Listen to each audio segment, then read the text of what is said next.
you know, there's no place on earth I wouldn't want to be than right here, you know, in this minute of trying to bring success to one of the biggest football clubs in the world.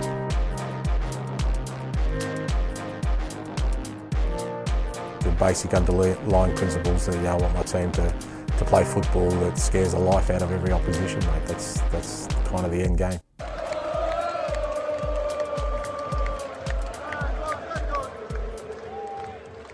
And welcome once again to the Barside Spurs podcast. And joining me is our co-host, the man of many talents, including an Oxford doctor and just general all-round great bloke, is Ritch Grove. How are you, my friend?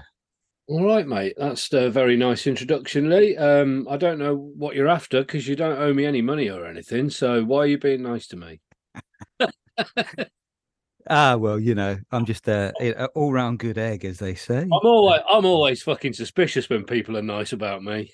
It normally means I'm going to spend a few days crawling about underneath their car or something. Well, to be fair, you know, I do know a few people, I won't embarrass you, who talk very highly of you, mate. So, you know, typical British, we find it hard to take your good, you know, compliments, don't we, really? But oh, yeah, it's very kind anyway. But thank you for the introduction. No worries. Anyway, yeah, I'm okay. Yeah. So I thought we'd start off by paying tribute to Terry Venables. And I got a message actually on the morning of, because I'd heard a whisper the night before, but I got a message kind of before the match and quite early in the morning of on Sunday from our friend Tom. And Tom Mitchell messaged me that he'd heard that it's true that, you know, Terry had passed, and yeah, it was quite a shock, really, because I mean, apparently it was fairly well known that he hadn't been well for a while, and he's been kind of convalescing in Spain where he lives. But I had no idea, so it came a bit of a shock and a sad one, because I for me, as a manager, he was probably the manager I remember the most as when I first started supporting Spurs. And although I'm of an age where I should really know more about Spurs before that time, I wasn't really a massive football fan before really I started supporting Spurs under Venables. And that was 87. You know, I was still a teenager at the time, and I was probably more into England and, you know, girls, and not really in any particular club at that time. So I mean, my family, I come from a family that's not really football related. They're into rugby and boxing and all that kind of stuff, because my dad was in the forces, didn't really have any time at all for football. The fact that Jimmy Greaves was a friend of my granddad's was by the by. You know, no one really thought about football in my family at all. So when I sort of picked Spurs, one of the reasons was because of the way we played, and then the sort of charismatic personality of Venables was another kind of clincher for me. So when he joined from Barcelona, he was our manager from 87 to 91. I think we sort of did okay, you know, under his leadership, but we did finish third in 1990, and of course then he's the last manager to have won us the FA Cup. And I think he's the only player, if I remember rightly, to have won the FA Cup as a player and won it as a manager for Spurs. And you have to say, probably players like Lineker and Gascoigne, would they have joined Spurs if it wasn't for Venables? I'm not sure. He did have kind of, you know, a big influence on the game. I saw somewhere recently Tim Vickery was talking about him going so far as to say he probably is the most important English manager of all time. And we might have thought that of, say, Bobby Robson, but his argument is that what he did at Barcelona after winning the title for the first time in 11 years laid the foundations for Cruyff coming in. And then from Cruyff to Guardiola. And in terms of that kind of through line, his influence has been enormous.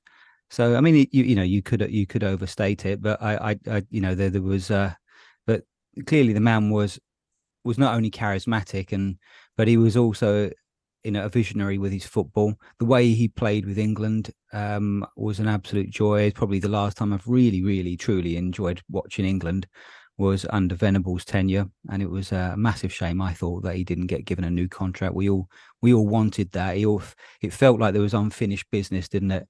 I think so much so that I think he was brought back under, wasn't he? Steve McLaren, I think he was brought in as his second, but it never quite worked out, did it really? But I thought the stadium, when we got to the stadium, considering it was so late, the fact that they did a tribute was credit to Spurs, and they did a nice tribute to before the match with the black armbands and the minutes applause. In fact, the applause went on for much longer than that. And then, of course, words were said at halftime. Subsequently, lots of players, ex-players and managers have all talked about, including Pep himself, about Venables' influence. So yeah, may he rest in peace. But I feel, there are obviously other sides of his personality and things that I won't go into now. That the running with sugar and how all that turned out, and his time as chief executive at Spurs. But focusing on the man and focusing on the manager, I think he was brilliant, and I think his man management was probably second to none. Yeah, I sort of echo all of that, really. I mean,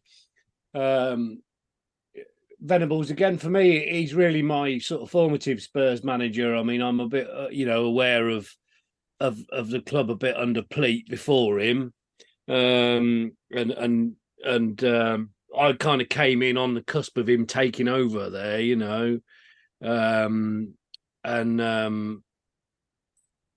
yeah, like you say, that sort of it's like the holy trinity of Spurs in the 80s and early 90s, isn't it? Is Venables, Lineker, and Gascoigne, Yeah.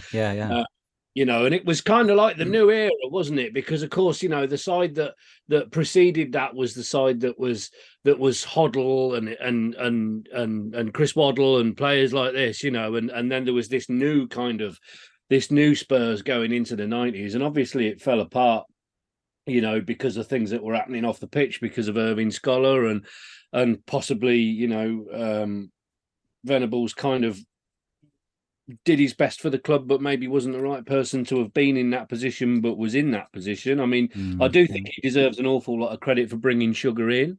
Mm-hmm. I mean, I've read Sugar sort of say that it was really Venables that persuaded him, and although they fell out quite quickly and it all went a bit pear-shaped for them as a duo, it was his influence that brought him to the club, and we shouldn't forget how close to the wall Spurs were at that time. There was talk of winding up orders and huge problems, and we had points deductions because the stadium wasn't ready at the start of the season, and all this stuff. I mean, obviously they had to sell Gascoigne to try and balance the books, and things were going wrong quite badly. But I think Terry being there was his kind of love for the club and his affinity with the club was very important in getting us through that period. So even though, in black and white, like you say, when people read the history of the man and his life, there'll be this kind of less than glorious chapter with the HMRC or the Department of Trade, or it was that ultimately took him to court. And again, the shame of it is that that's what really affected his England tenure, because it was all that coming to a head that made him step down. Yeah, and it is a shame. I mean, that England team were streets ahead of what the clubs were doing at the time, really. Aside from, even Ferguson wasn't really winding up to be that inventive and that that forward thinking of a manager at the time. What he was doing with the national team was wonderful, and an incredible player, incredible sort of manager for us. Interesting, really, to think. I mean, like you say about your family, my family football wise are split largely Chelsea and Tottenham. And it's interesting to think, really, that Venables played far more games and was at Chelsea far longer as a player than he was at Spurs. Same, I think, with QPR as well. I think he was there a lot longer than he was, because he was only actually at Tottenham for about 3 years, weren't he? So, yeah. you know, I mean, he won, like you say, he won the FA Cup in '67. But I think, you know, the affinity that he had with the club from those 3 years was enormous, and a massive loss for me. I always enjoyed him as a personality. I like the sort of jocular, jovial people that we get, and Terry was very infectious. And when you heard him speak, you caught a bit of his enthusiasm for the game, you know, and without wanting to sort of make too many lazy comparisons and be a bit sort of hot takey about it, there are certainly shades of his manner in our current manager, you know, that sort of engaging, passionate, enthusiastic, but informed, but quite informal, you know. You know, some of the other big names in the Premier League. I mean, I've mentioned Ferguson already, but you know, Ferguson thought he owned the fucking world, and you got the impression that he thought you lot were all lucky to be listening to him, whereas you didn't ever get that with Terry, you know.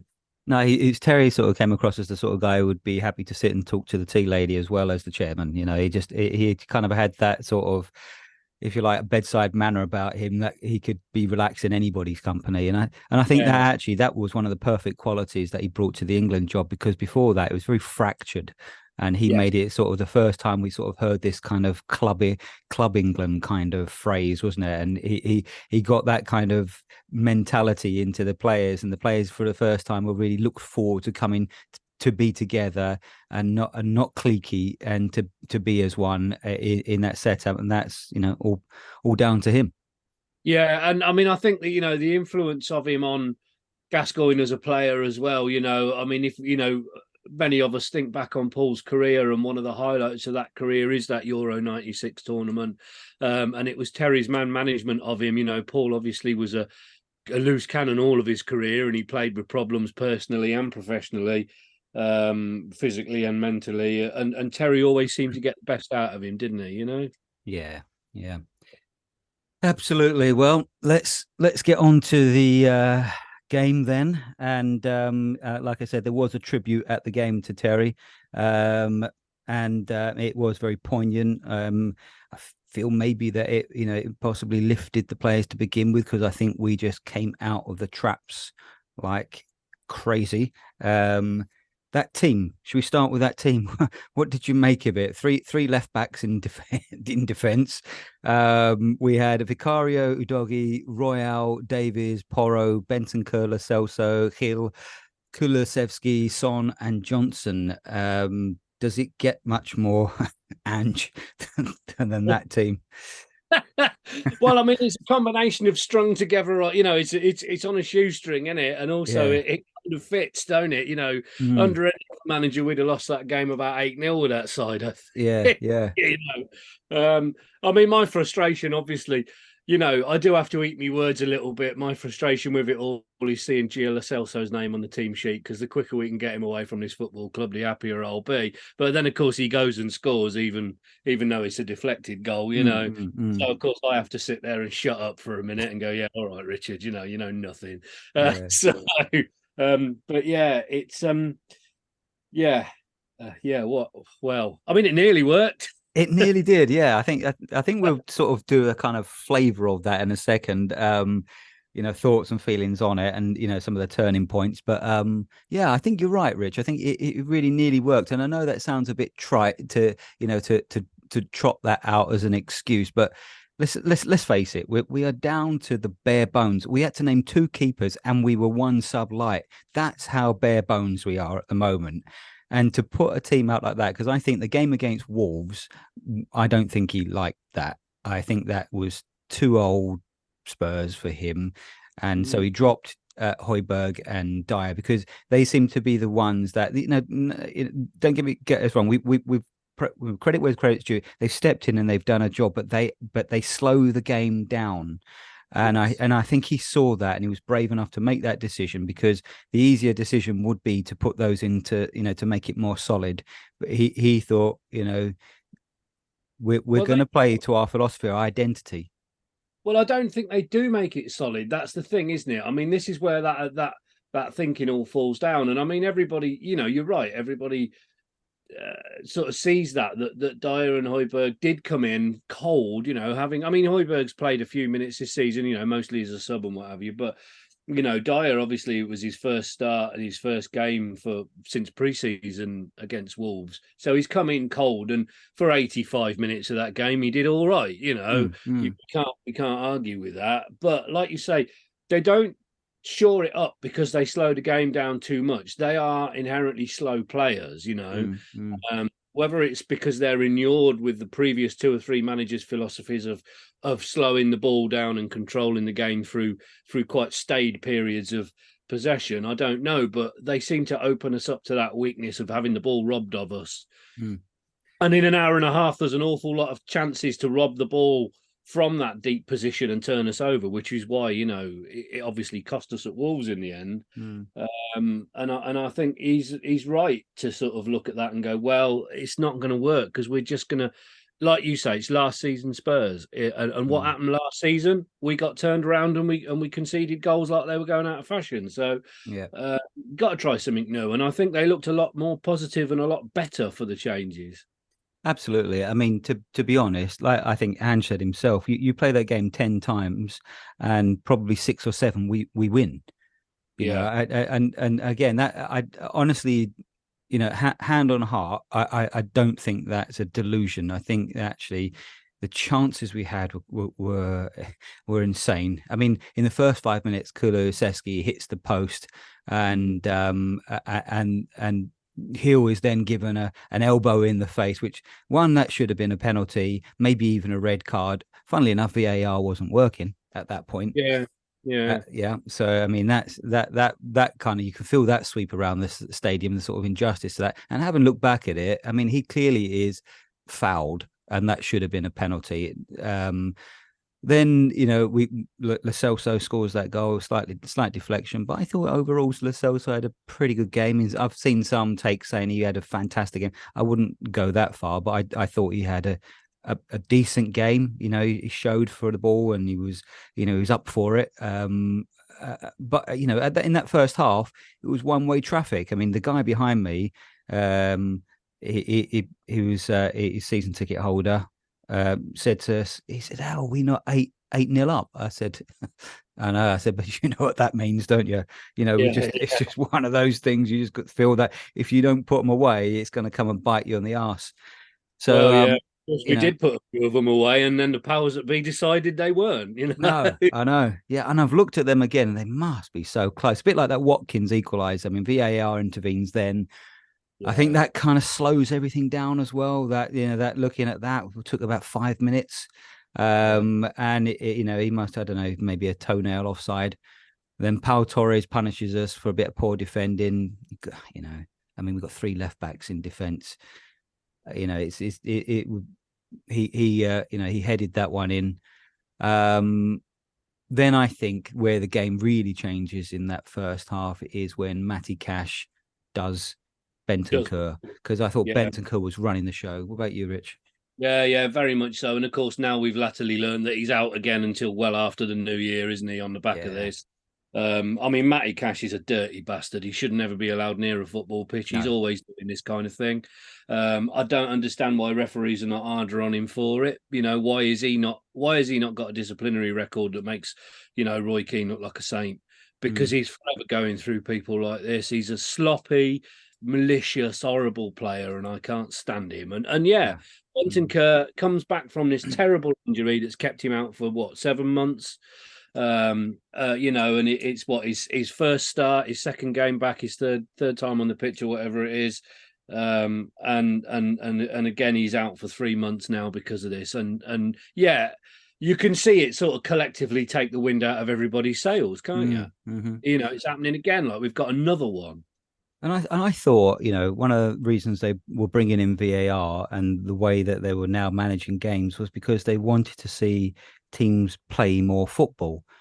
And we're the epitome of that. We are, a total football type of side. And of course, other teams realise that those are the sort of players we've got. So if they can't compete with that, which clearly Aston Villa weren't competing with that, you boot us out of the game. Now, Yeah, okay, yeah, that's going to be that's going to be part of it, but then we need the protection. You can't have like we've had this run of injuries because we're playing a certain way, and teams understand what you do now is you boot them, you injure them, you put reducers on them, and then you disrupt the way that they're playing, and it does. It starts the game, yeah, it breaks our momentum, and you end up with, as we've had recently, some now long-term injuries because yeah, people have gone in on our most creative, like Madison, they've done him. yeah, yeah, Benton Kerr, done him. yeah, Van der Vaart, well, that's that could be probably VAR's fault because of it going cold. But you can see that they're going in on our players to try and to hopefully for them to disrupt to the way we play. Now Well, I mean, that's this going to is be the part of the game, but we've got to yeah, we've got to be looked after. You can't have that. I mean, that clearly you could see how incensed Benton Kerr was because he wasn't having none of the apology from Matty Cash at all.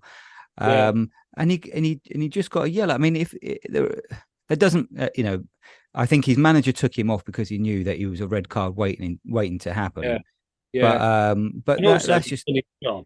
yeah, yeah, He'd done his job. done Let's his be job. honest. Yeah. Yeah, yeah. Your work here is done, Matt. Go and have a nice early bath and a rest. Put your legs up. Because you've done what I've asked you to do, and it is a typical way Villa are playing. I mean, Villa are getting a lot of plaudits because obviously they're high up in the table now. They've gone above us into fourth, I think, now after the back of this weekend. And they're getting a lot of plaudits because of the improvement. I mean, they were a fucking clown show under Steven Gerrard. So he has picked up a lot of points. They've got the form is good and what have you. But if you watch them play, they are a smash and grab side. What they do is they go in hard and turn you over and score a lot of goals on the break. Yeah, Even yeah. at home they do this. Yeah, yeah. And so They're one of the best in Europe at it, apparently. yeah. And this is fundamentally a part of the DNA of that approach to the game is that you have to go in hard to turn the play over quickly like that. And why they're not being managed out of it by referees, I don't know, because the referees must know when they come to a Villa game that there is gonna be a lot of studs flying about. Well, and they should be aware of it. No, exactly. I mean, I've got no problem with the game being tough and hard at sometimes, but it's got to be fair. But when it's reckless, which that was, because he's done his ligaments there, and that's not the first time, by the way. Matty Cash, obviously, as we know, did Doherty the time before, and he was out for months and probably killed his Spurs career for him. This isn't right that players are able to get away with basically putting other players out for months on end because they want to win that game. It's a physical game. I get that, but it shouldn't be, at the detriment of that player's career, because that's happening. I mean, poor Benton Kerr. I mean, look, he's had what 8-9 months out, and he's going to be out for another 2.5 months. That's practically a whole year out of the game for that player because of some terrible challenges that people put in on him. Challenges, yeah, exactly. Yeah, I mean, this is, and I mean, the argument against it is like you say, yes, the game is physical, and we all like a physical game. I was extremely pleased with the way the Fulham game was refereed, for instance. And that was allowed to go, and it was allowed to be physical, and the referee didn't stop the game every 2 minutes to pull it back, and. That was a really good example, I think, of how they should be refereeing the game like this to allow it to flow. And of course, it kind of put the kibosh on a lot of Fulham's tactics in the same way that it should have done had he done it properly against Villa, that they came to disrupt, So I'm not against the game being physical either, but, the thing is they're supposed to be elite athletes and they're supposed to be elite professionals. They're supposed to be able to play football. And all Matt Cash seems to be able to do is leather the ball from 18 yards out and kick people. Yeah. Yeah. And if that's all you can do, should you even be fucking there? I know. Well, I don't know quite what we need to do about it, because I think we need to find a way to adapt. Because clearly, what the tactic from others is that they realise we move the ball quickly and we play that that really aggressive. The attack is the best form of defence for us, clearly. But the way to defeat that is to just basically kick us Chelsea did it. They kicked us out of the game, and Yeah. we probably have to find a way to adapt. But also we also need some help from the authorities to kind of get rid of that, because that shouldn't be a legitimate tactic to kick a team out of the game and injure them and take their best players out of it by injuring them. That's not, that's not right. But seems to be the way at the moment. Well, I know, and I mean, I think it's right. But I think there is a way around it, and there is a way around it without sort of sacrificing the ideals and the way of play. I've got to say, although I don't like saying nice things about that lot down the road, I'm not going to say something nice about them. It's all right. But people have been trying to do that to them for the last 2 or 3 years, and in general, they found a way to play around it. I mean, the one thing you can say about Woolwich is you can kick them and kick them and kick them, but they'll still score goals, and mostly they'll still beat you.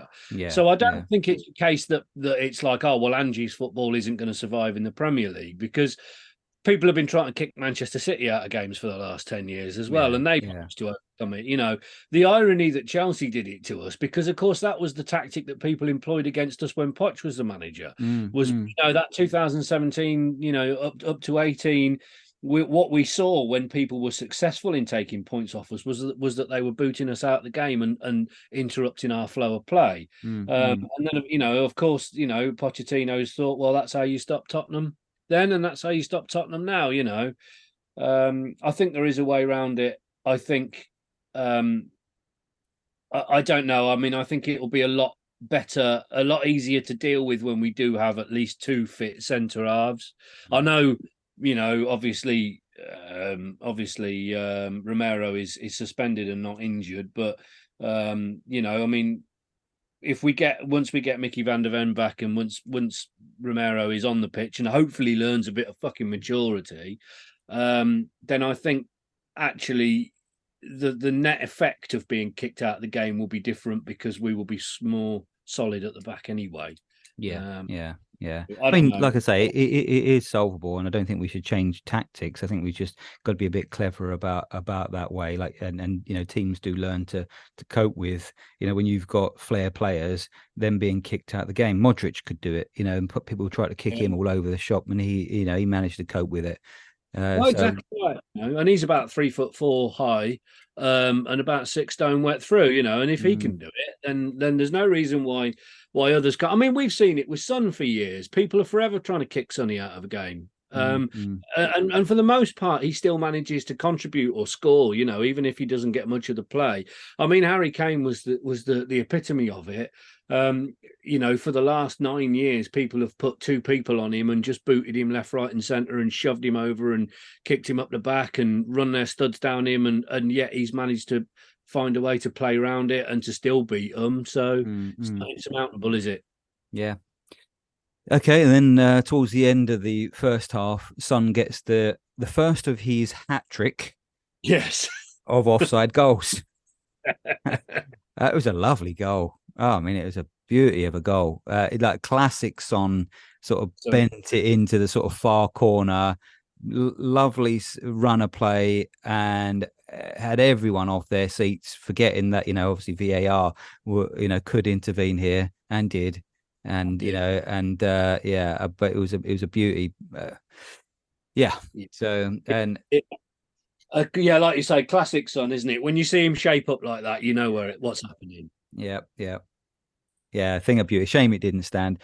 And then we go into the second half, and Son gets his second offside goal. Another absolutely a lovely goal as well. And that one's off as well. And again, I've looked at them and I thought, they are so close. And I think, at this point, we're I know the game it started to turn when Bentancur went off, because I thought we still coped all right, but he was the conductor. He really looked so ready for the game. But it was one-way traffic. I think we were just kind of running away with it at that point. But it was 1-1 as we go into the second half. Then some static defending. Watkins, to be fair, was a well-taken goal. I think Tielemans passed it to him, and he sort of low sort of left-hand side of the goal, shoots, and Vicario can't get down to it. Nicely taken goal. But again, we still go at it. I think the second half we lost a bit of momentum. We weren't quite as good as the first half, but we were still making chances. That Porro hits the upright and Son taps it in for his hat trick of offside goals. And at this point, I'm just thinking, this is not going to be our day, is it? It just had that feeling. You could feel the sort of crowd. It's sucking the energy out of the crowd because we'd done everything. Son had scored a hat trick of offside goals. We'd hit the post several times. It just felt like one of those days. It was, yeah. And I don't think we could have played another hour and we wouldn't have scored after that. Yeah, and it is frustrating, isn't it? I always. I'm very wary of a conspiracy, me. I always think, well, it is what it is, But it was one of them games when you just thought the fucking gods are against us, like, Yeah. like you're like Vicario could dribble it out of his own fucking penalty area all the way up the pitch and score, and they'd find a way to bloody disallow it. At that point, there's nothing. You just go, do you know what? Fucking have it. We might as well just go home at this point. It's like, we've seen it before, haven't we? Because you just get that feeling. It's like the ones where their keeper for the first time has an absolute blinder, plays a masterclass for it's the only game of the season where they save every single thing that comes their way, and we should be over 8 clear. It's like one of those games. We'd hit the upright twice. We'd scored a hat trick of offside goals. We had a doggy should have put us in front earlier on as well. It could have been an absolute smashing, and they did a smash and grab. They did their job. Let's face it, against a makeshift defense. But like you said at the beginning, Rich, it really almost very much worked. And I think what we should do just quickly is just kind of discuss that approach to the game and the sort of fallout of how people are kind of, I think, getting a bit over nervous about what's happening after 3 losses.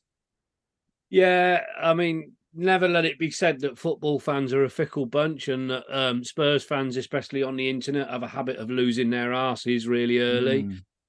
But you can see it happening. There's a lot of people that are going, "Oh my God, this hasn't worked," and it's the word naive comes out, and and then of course the people that are relishing the opportunity to use it as a stick to beat Daniel Levy because he hasn't bought 2 squads of first team players.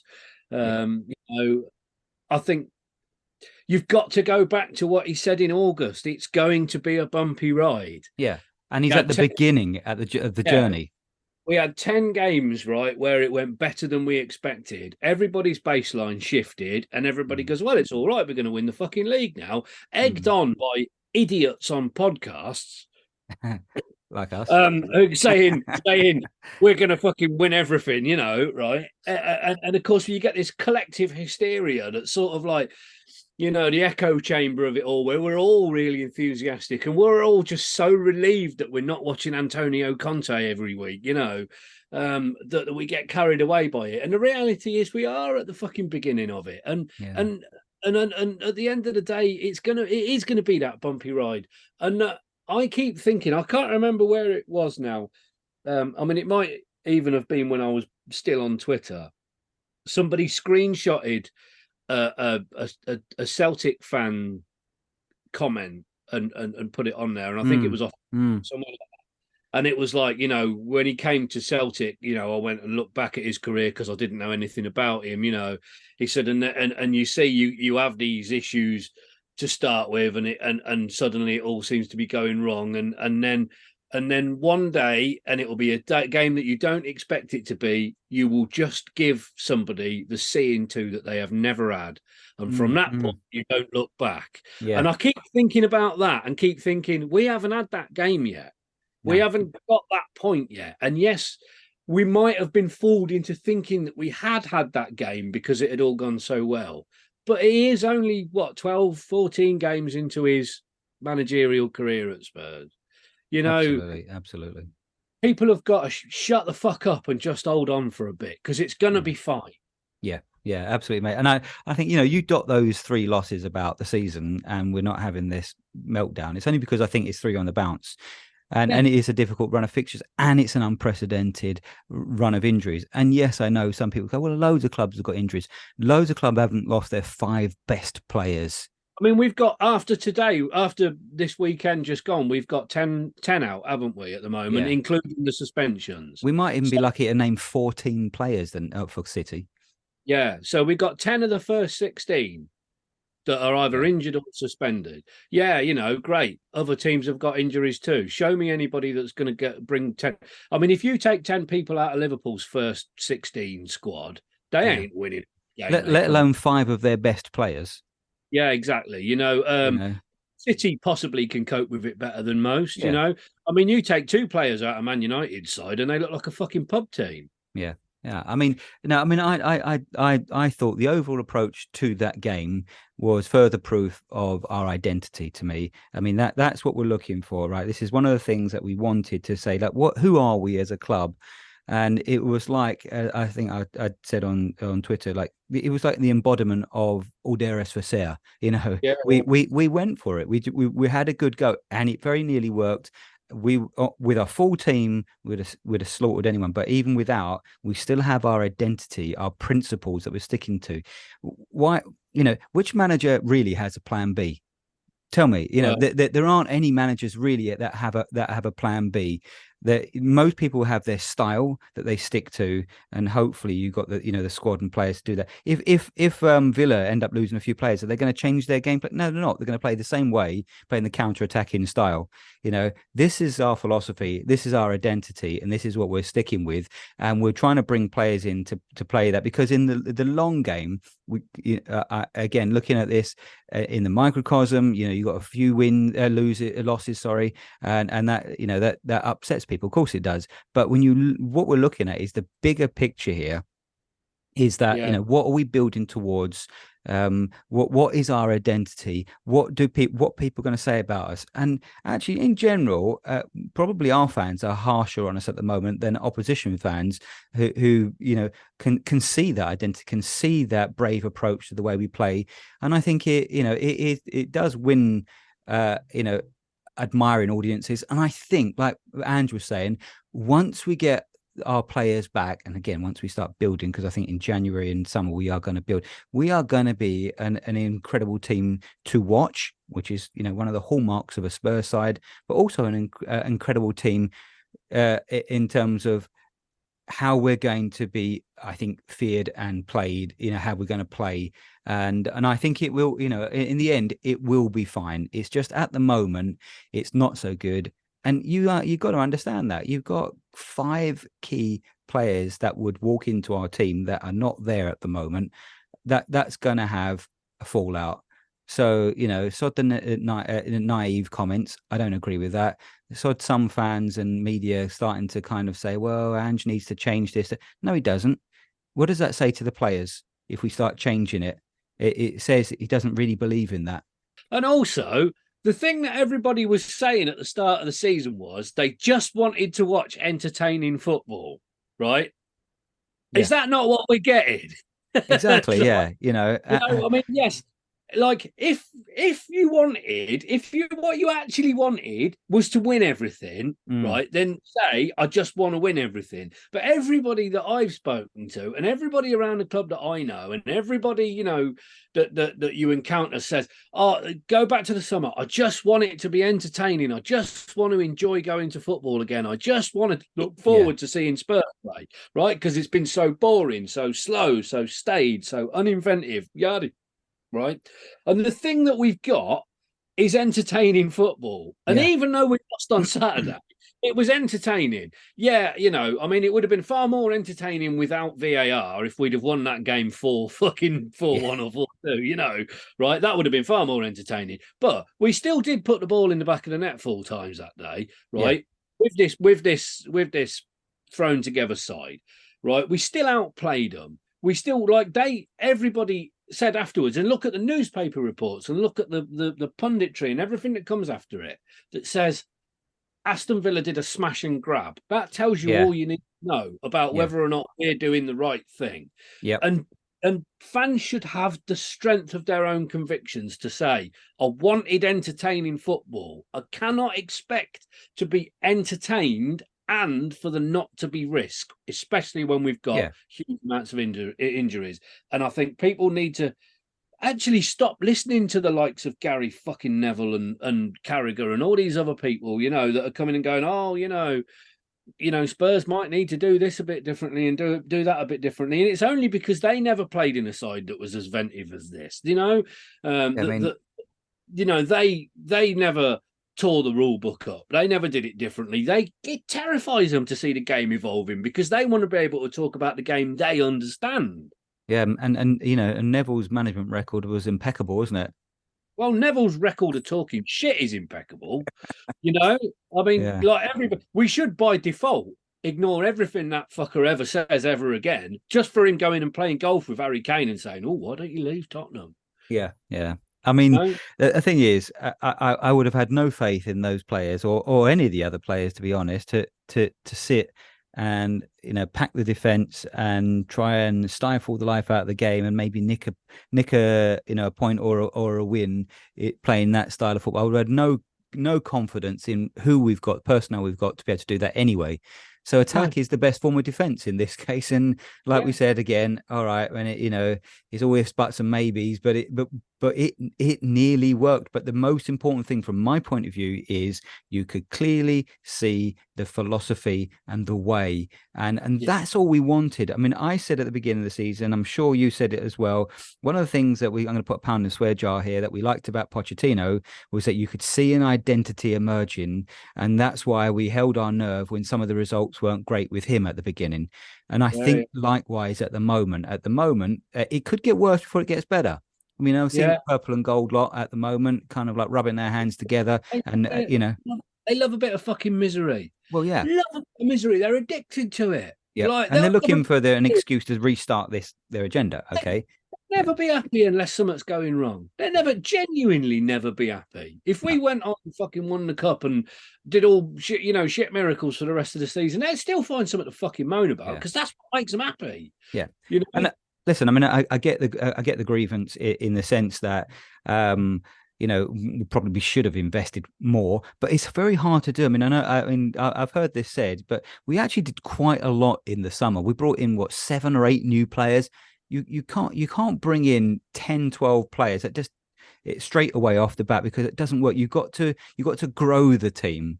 And yes, maybe we should have got another defender. And, yes, we should have got a striker, but we're going to address that.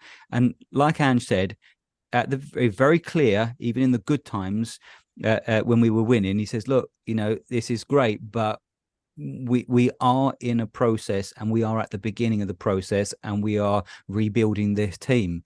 Like he said as well, if you're not under siege, you're waiting to be under siege. That's where they find themselves at the moment. And I think we've got to back him and we've got to back the players. We don't need people who are then looking for excuses to post pictures and memes and look at this, see you next Tuesday with pictures of Levy looking like a loser and all this kind of stuff. It is problematic.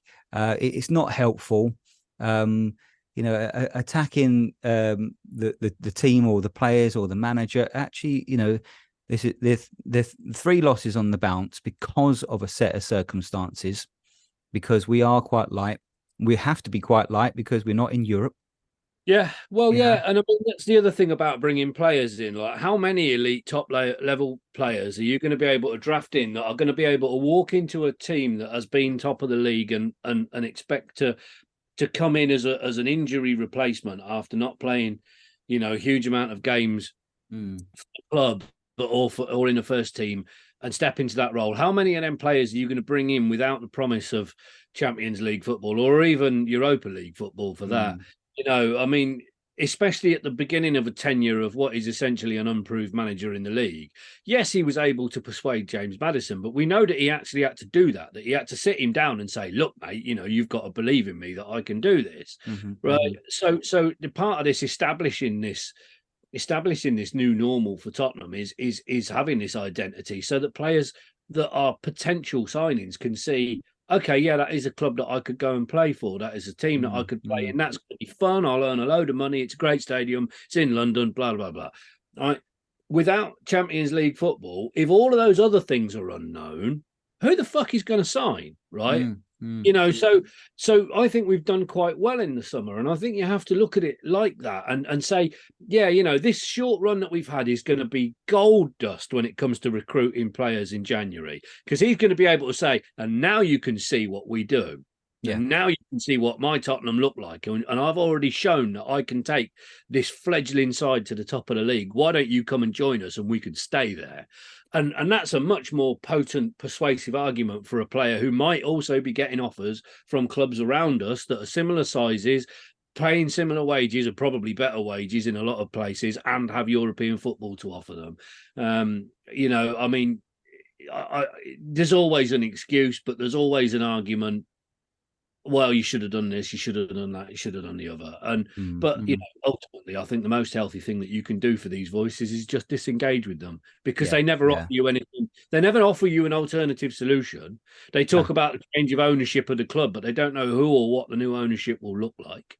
Misery sells, doesn't it? It's like the newspapers and whatever it is. Misery is traction. So whenever the Spurs are, in crisis, that's newspapers, and lots of the other podcasts are getting more and more people listening, because or people phoning in for things, because people often will revel in that. But the thing is, okay, we've had no wins in November, but I and maybe things will get worse before they get better. I mean, again, we've got a while to some of those players come back. So I think we just have to understand that, and understand that, okay, we could lose against City, we could lose against Newcastle and even West Ham. But the point is the bigger picture. It's not going to matter. No, it's not going to matter, and ultimately, I think we're going to have a cracking second half of the season. One, because our players will be back, but of course we'll recruit again, and we'll just be that bit further down the line. And I think we'll have a strong end to the season. I think, we have to be a bit wary, because we do have AFCON coming up in the new year, and we're going to lose some key players. So I think January recruitment will be done with that in mind. We're going to have players back. It will look different. But, of course, we're going to lose players to AFCON. All of the top sides in the Premier League are going to lose players to AFCON. So everybody that matters is going to be reduced in capacity somewhat. I think the learning curve is huge. And I think it does look bright. I think it don't matter. I think come Christmas it'll look different. We'll have picked up a couple of wins. We might scrape a difficult draw here or there. We might get shown up. I mean, West Ham are going to come and it's their cup final, so they're going to do what they do every time and show up and probably kick us all over the pitch all over again. So we have to be aware of this stuff coming. And of course, the more persuasive of the doom mongers are saying, well, look what happens next month, and look what happens after that, and the difficult games keep coming. And it's true. The problem is you can't argue against it. We're not in an easy league. No, but it don't matter. We're not going to get Rich. If we played, like, if he changes, adapted, as some people say, he's got to adapt. He changes his style. We play a much more defensive lineup with defenders that we don't have, and we get battered or we get beaten. They're going to say he should have stuck to his principles. Yeah, you're never going to win anyway. So he may as well, this is his way. This is our way, and yes, it could be a little bit ugly at the moment. But we're building something, not for now. We're building something for the future, and I still think, at the end of the day, despite this, this bump in the road, if you want to call it that will be okay at the end of the season. I still think we'll be in a great shout for top 5, and hopefully, a great run in the cup as well. There's no reason why those things still can't happen, despite, a few losses at the moment. So, I feel, okay, things at the moment are not so good, but I still feel positive and hopeful about where this project is going. and I still have full faith in what he's trying to do, despite the naysayers in the media or the old-fashioned view of looking at things, despite maybe what some of our rivals are saying to mock us about him being naive, etc., and he might be able to do this in Japan. That's nonsense. Once we get our personnel back, once more we are going to be a force to be reckoned with. Yeah. I think everything you say is right, and I don't care either way, because I don't listen to the naysayers. In my opinion on Spurs is based entirely on what I watch them and what I see with my own eyes, And so, I mean, this is why I don't engage in the online discourse anymore. I mean, yes, I come on this podcast and we chat, and I tell people my opinions. I don't know what happens in the comments because I don't read them. And it's not because I don't think anybody else's opinion is valid, but I just don't think it's not going to affect what I say. No. Or what I think, So I think, but you've got ex-players like Sherwood and Genus and Hoddle and people like sticking the boot in. I'm thinking, yeah, but fuck them, who cares? Why? Why? They've got fucking more. Yeah, but you have to think though, Lee. They've all got mortgages to pay or what have you. They've all got service. They all need to work, right? They're not going to get work if they come on and go, aren't Spurs pretty? Aren't they lovely to watch? Because all people will say is, well, that's an ex-Tottenham player being nice about Tottenham. Like you say, misery sells. We'll get fucking Jason Cundy on instead, because he's always good for a rant. We'll get Chris Sutton to come on and lay the boot in, because anybody but Tottenham Chris has always got something to say. He's been quite kind, actually. Well, he was kind after the Chelsea game. I mean, even he said, "Gosh, the only team that comes out of this game with any credit is Tottenham." And that, I mean, I nearly stopped. Like what? Record scratch. Who said that? But at the end of the day, it don't matter what any of these people say. They've all got a vested interest in having their opinions. And totally, mate. Totally. Their opinions are no more valid than yours or mine, even if they are ex-professionals. It does not mean they know anything, Like I fix machinery as part of my work, but it doesn't mean that I could go and advise Ferrari how to build a fucking sports car. Yeah, absolutely, mate. Anyway, it's the waste no more breath and all that crap. Let's look ahead to City next. Who can we play? Thoughts and predictions on this game? Well, I think we'll who have we got left? Yeah, literally, as I said, we could have 14, 15 fit players. That's it, mate. So I think we'll have a good go at it. I think we're going to be playing those three left backs in defense again. But it nearly worked. It's going to be attack is the best form of defense again. Yeah, I think it's the only way. He's shown that's the only way you can approach it.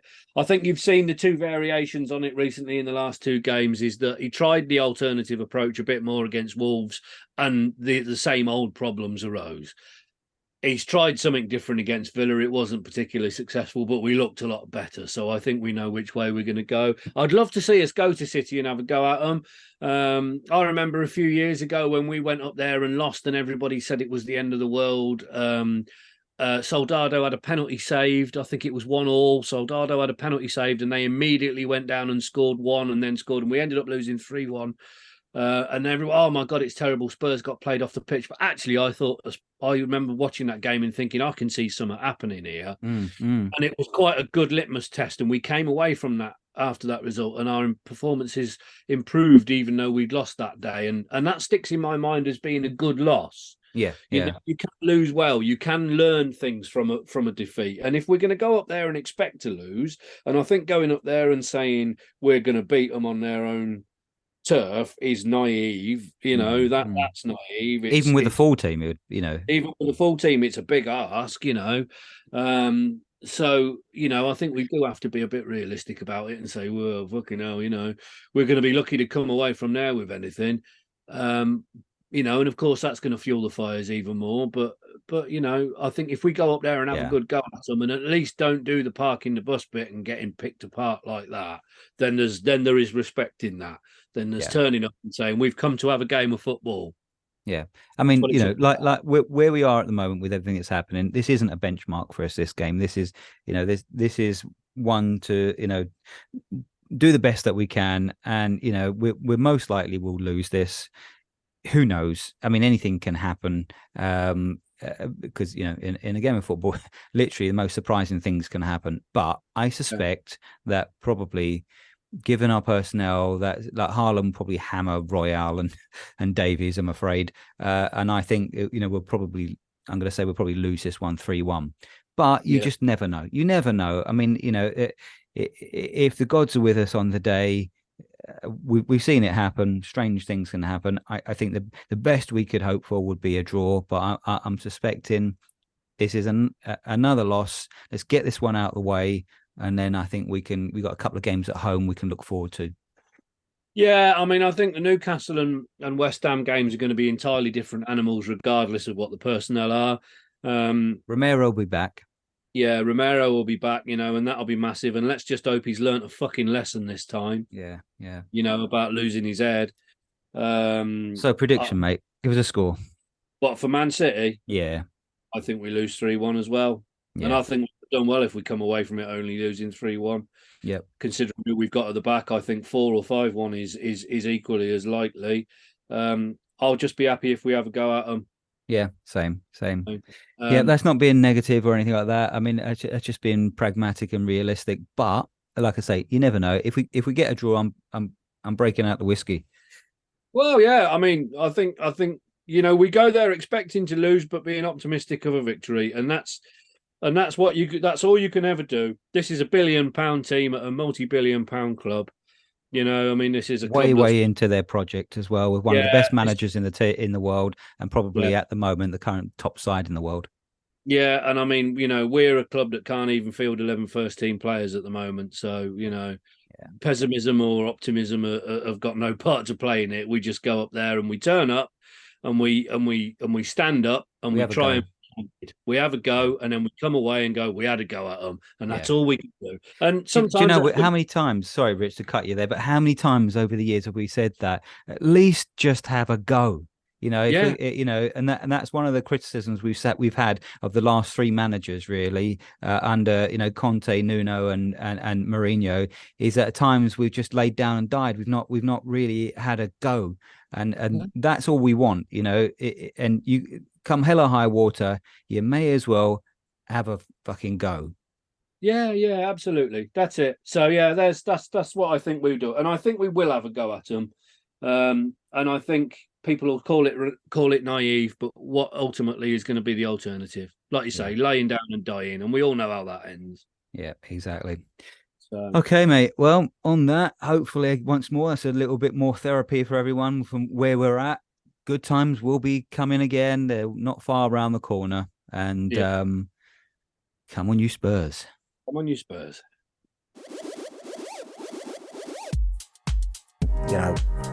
There's no place on earth I wouldn't want to be right here, in this minute of trying to bring success to one of the biggest football clubs in the world.